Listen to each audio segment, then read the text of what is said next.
sabe? Então, por exemplo, tem uma parábola, que é a parábola do filho pródigo. Vocês já devem ter ouvido alguma vez na vida, né? É uma parábola bem, bem corriqueira do evangelho, que fala do filho que foi embora, pediu a herança do pai e foi embora.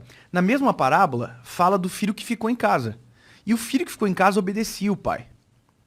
Tem um livro do Tim Keller, que é o Deus Pródigo, que fala bem claro sobre o filho velho, o irmão mais velho que ficou em casa.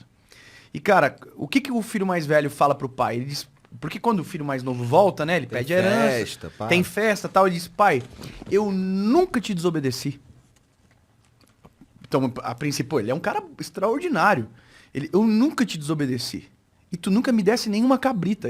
O que ele tá dizendo? Eu pensava que por obedecer eu tinha direito de tomar as decisões por ti. É isso que ele está querendo dizer. Entende? Então, o que obedece pelas razões erradas não muda nada. No sentido de que quando é só Deus que pode transformar de verdade a natureza do nosso coração. Entendeu? Então, o homem por si só, cara, a gente é mau. A história bíblica diz isso. A gente começa lá no princípio. O erro, entende? Então a gente precisa, cara, precisa do Senhor. E aí você também se responsabiliza muito mais. Por exemplo, eu vou falar pra vocês, eu tô aqui hoje, né? Tem gente orando por mim. Eu orei ontem, eu fui ter o meu momento com o Senhor, eu orei e falei, Senhor, me dá sabedoria do que eu vou falar. Guia o meu coração. Falei algumas coisas pro Senhor sobre isso, sobre esse nosso momento. Por quê? Porque o que eu faço aqui repercute ou de maneira positiva ou de maneira negativa. Por quê? Porque não é o Dave. A minha mensagem que eu carrego é muito mais importante do que eu. É muito superior a mim. Entende?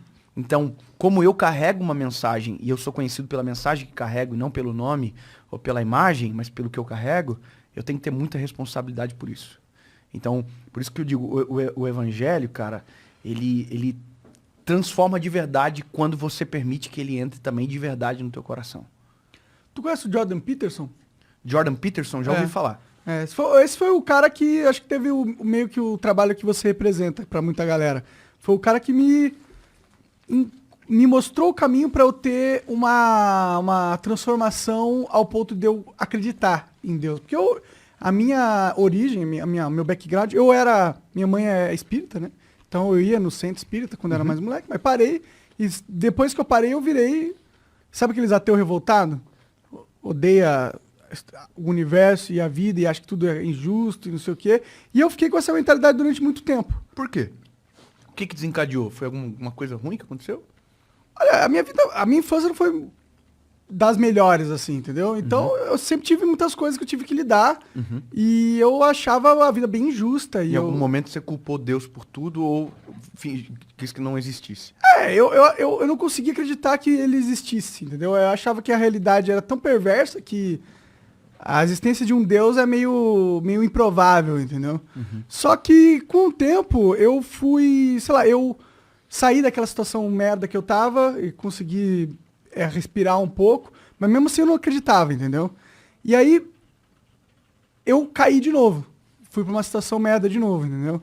E aí foi nesse momento que eu tive um pouco dessa transformação. E eu atribuo essa transformação a eu ter conseguido sair dessa segunda vez... desse buraco que eu tinha me metido, entendeu? E foi o Jordan Peterson que meio que me apresentou a lógica pelo qual eu acredito hoje em Deus. Porque pra mim era muito difícil acreditar em Deus. É aquela questão, você pode até sentir que ele existe, mas precisa na sua mente um caminho racional pra você entender como que ele pode existir tanto sofrimento ao mesmo tempo. Como que você pode acreditar que existe um propósito e um bem maior quando você olha pra uma terra cheia de gente perversa e de injustiças e maldades. É difícil acreditar, entendeu? A minha perspectiva de análise sobre isso é o contrário. Por haver tanta perversidade, é que existe necessidade de existência de um Deus. Para equilibrar, para mudar as coisas. A necessidade com certeza se prova aí. Mas aí, beleza, a necessidade. Mas a perversidade desse sistema, ele é justamente pela maldade do nosso coração sem o Senhor com a gente. Entendeu? Então, se você olha, por exemplo, todos os problemas que geram todas essas injustiças e calamidades do mundo, elas não foram geradas por Deus. Foram geradas por homens sem Deus. Entendeu? Então é dessa perspectiva que eu analiso. E entendo a análise, porque se você não tem uma apresentação correta a Jesus, e você é apresentado primeiro a todo o caos, você não consegue voltar às vezes. Porque a minha mãe falava um monte de coisa, a religião falava um monte de coisa, mas aí eu via as próprias pessoas que falavam essas coisas boas sendo ruins. Cara, isso... Eu vou falar, mano. A maioria das pessoas que tem problema com a fé, não tem problema com Deus. Tem problema com os seus representantes. Tem gente que fala que Jesus é legal, ruim é o fã-clube. Meu Deus do céu. Prega, mano, prega isso aí. Cara, às vezes é o fã-clube. Eu vou te falar uma parada, mano. Eu vou contar uma história. Isso é rapidão. Eu tô vendo um vídeo de uma cantora secular cantando um louvor, certo?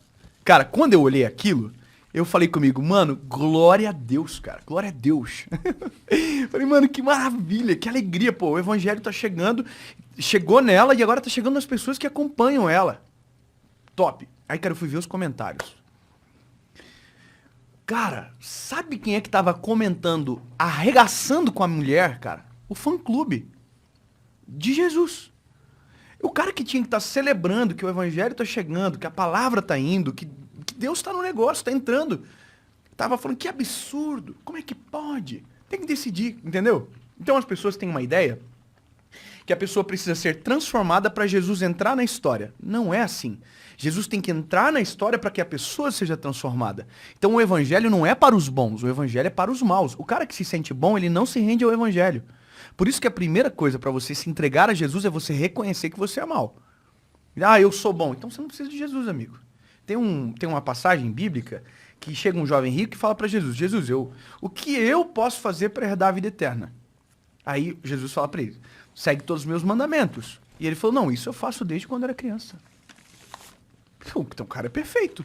Aí Jesus disse para ele, então, basicamente, né, você é perfeito, cara. Então vende tudo e me segue.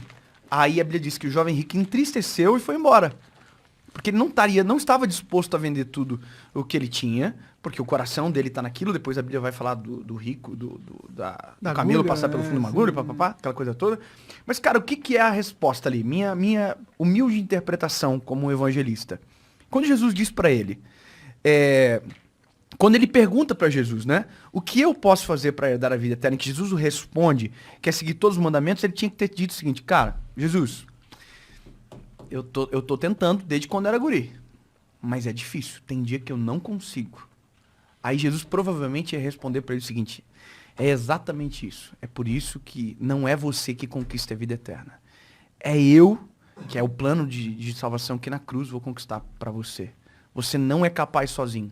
Por isso que a primeira coisa que a gente precisa é reconhecer que nós não somos essa beldade da vida que a gente pensa que a gente é e que parece que só o resto que é mal. Entendeu? Entendi pra caralho. Vou até comer um pedacinho, fiquei emocionado.